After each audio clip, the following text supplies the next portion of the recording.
সামনে আমার লোকে দেখা হবে দুইবার, কারণ দরজা যেহেতু একটা। সুবহানাল্লাহ। সেই আলীর কাছ থেকে হাদিস যে আলী আবু বকর জমা ফাতেমার প্রস্তাব তো বহু সাহাবী ওমর করে প্রস্তাব দিতে আমি বিয়ে করতে চাই। নবীজি কয় কোরআন খতমের প্রতিযোগিতা হয়ে যাক, যে আগে খতম করবো হ্যাঁ কাছে আমার ফাতেমারে দেওয়া হইব। লাগবে কাছে বসু কি তাড়াতাড়ি ওজু আরে ওজুরে সাহাবীরা কয় মা ফাতেমারে পাইব। ওজু কইরা খতমে লাগে গেছে।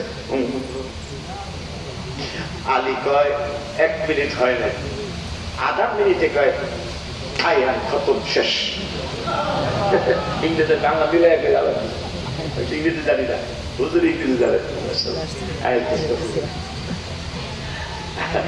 না। যেহেতু আমেরিকার দাওয়াত আসতেছে, আয়াত কথা মানে পরে কোন জায়গায় করতে লন্ডনে দাওয়াত আসতেছে, এটা একটু ইংরেজি ঘটর ঘটর করতে বোঝা। যাই কি জানি খতম। সাহাবীরা কি জুল্লে জুল্লে পড়তেছে,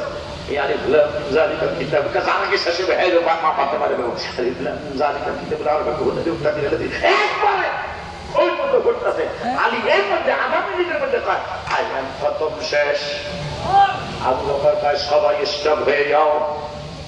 কেন? আলী দিকে খতম শেষ। আগে নবীর কাছে জানি না লই, যদি খতম শেষ হয়ে গেল তার খতম করে লাভ 7 ঘন্টার খতম ছিল, কারণ 30 করা করতে 20 মিনিট করে 6 ঘন্টা লাগে কথার কথা। আধা মিনিটে বলে খতম শেষ। দিগাও তুমি কি খতম বলছো? খতম তো এই জবান মোবারকে 2 রকমের খতম আসে। কোন জবান মুখ? আপনার জবান মোবারকে 2 রকমের খতম আসছে। যেহেতু প্রতিযোগিতা জিততে হবে, ফাতেমার ব্যাপার এটা। অন্য কোনো কন্যার ব্যাপার হলে চিন্তা করতাম না, ব্যাপার হলো ফাতেমার। এখন যদি আলহামদুলিল্লাহ থেকে বিনাল জিতলে তো আমরা করতে 6 ঘন্টা 7 ঘন্টা রাগ হইব না। তা কি করছ তুই? আপনি তো এই জবান মোবারক দিয়ে কইছেন 3 বার কুল আল্লাহ বললে খতম একটা হইব। ফাতেমার ভাইতেই কত সুবহানাল্লাহ। তুই কি করছ? আমি 3 বারের খতম করছি, 3 বার কুল আল্লাহ খতম করছি, আমার নবীকে খতম হয়েছে।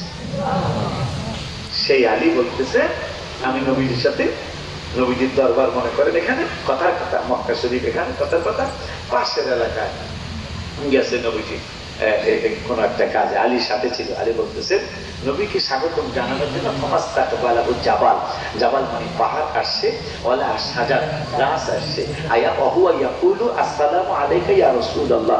পাহাড়ে আর গাছে নবীরে সালাম দিল। সুবহানাল্লাহ। এখন আপনারা পাহাড় কয়টা দেখছেন? যে আমি মোটামুটি অনেক দেখছি। পাহাড় যত দেখছি এগুলো এইরকম হয়ে রয়েছে, কথা পায় না। তাহলে পাহাড়ের দ্বারা ইংলিশে দেখা যায়।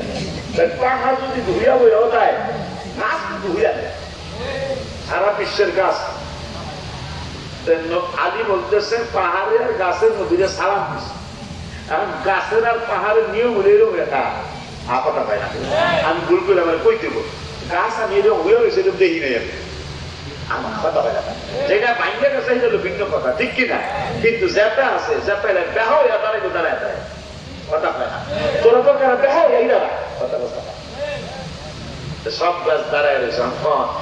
আলী কয় নবীজির গাছেও সালাম দিচ্ছে, পাহাড়েও সালাম দিচ্ছে। তিরমিজি শরীফের হাদিস, 86 হাদিস। এখন কি সালাম দেওয়া পাহাড়ে আর গাছে হইয়া পড়ছে? বিবেক কি এটা বলবে?